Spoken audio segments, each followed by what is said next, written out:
They have to drink some water. They haven't drank anything in quite a few days. They've just been dangling and bouncing around on the back of some horses.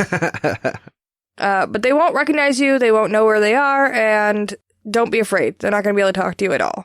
I think it's weird how she said that, because I think, yeah, you could bring them magically out of some sleep. Then they're awake, so to speak. But they may not recognize you because they're not really awake and they are still in a stupor. So maybe it's not that they can't recognize you or talk. He's just kind of still sleeping.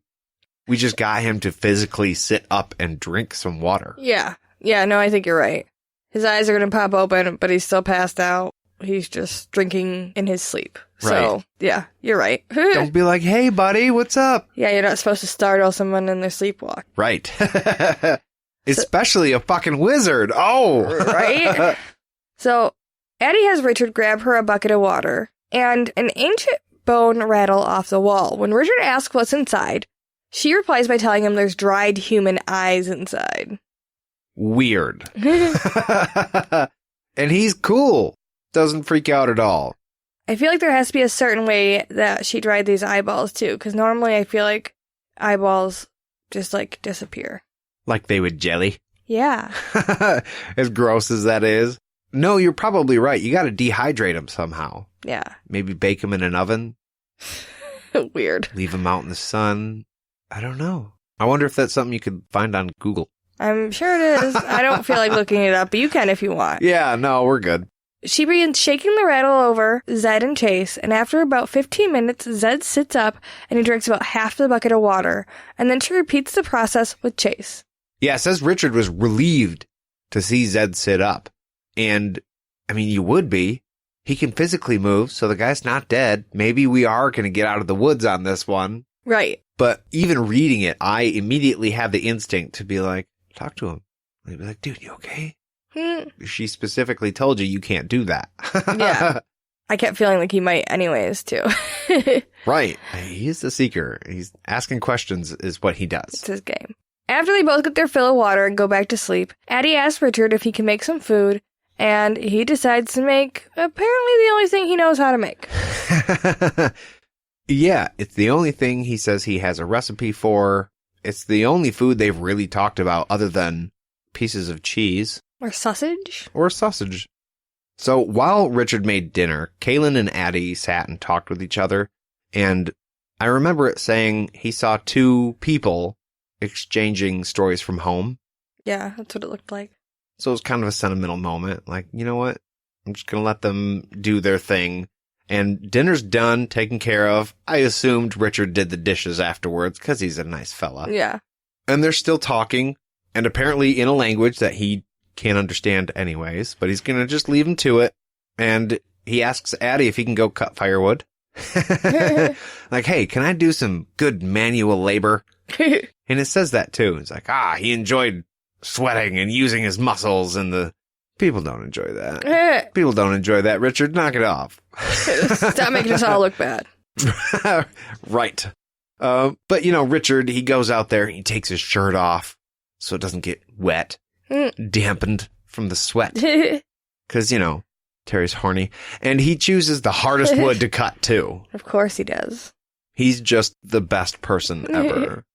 As much as I love Richard, I've read all the books. He's literally my hero. If you got to pick a favorite hero, Richard's the man.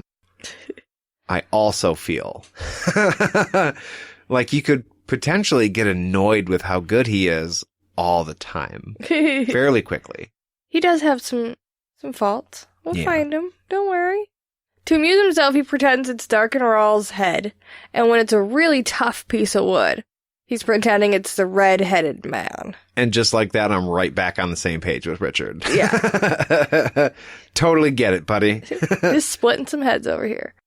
And Kahlan calls Richard in for dinner, and Addie thanks him for letting them sit and just have their moment together without feeling the need to intrude or make it about him. Right. She tells him that she's really, really perceptive and that she appreciates it.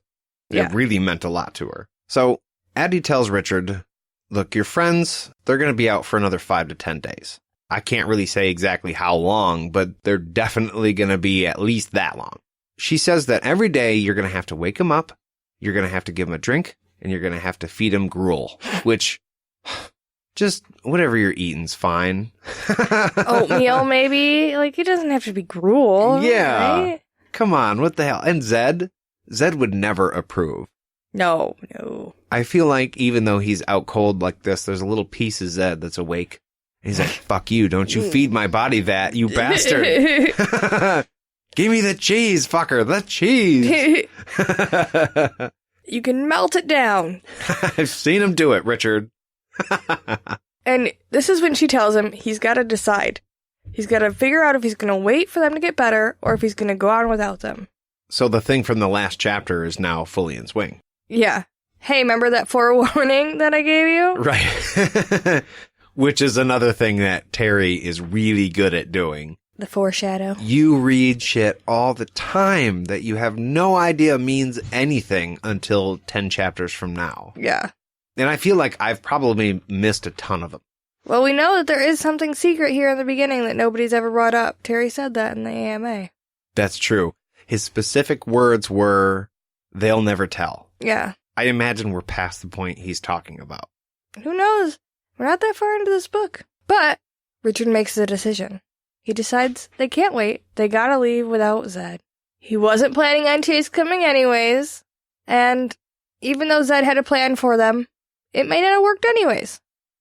But it didn't take him that long to decide. He's obviously decided he is the seeker and he has a mission to fulfill, so he's gonna keep going on with it.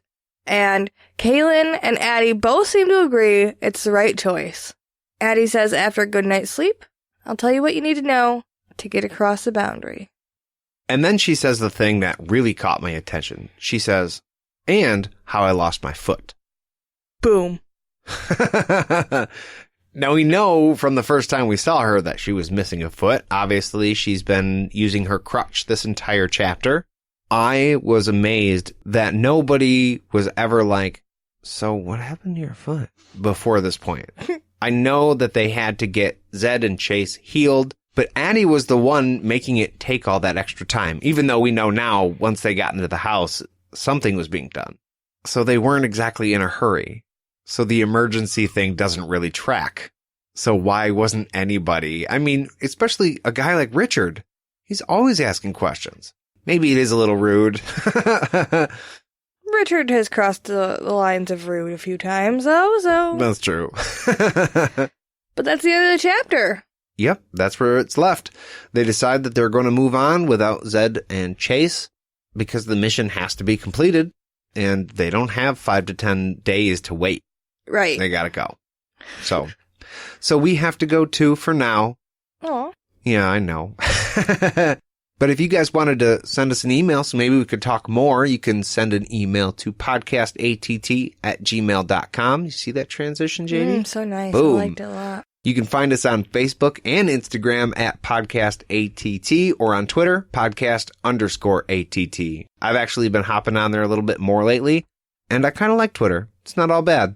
You've tried to teach me the things you know so far. I'm bad at it still, but we'll keep working on it, guys. We'll get there, JD. And if you're interested in helping the podcast grow, you can come over to Patreon and become a patron. That's going to get you gag reels, deep cuts, and a super awesome, totally unscripted shout out from us.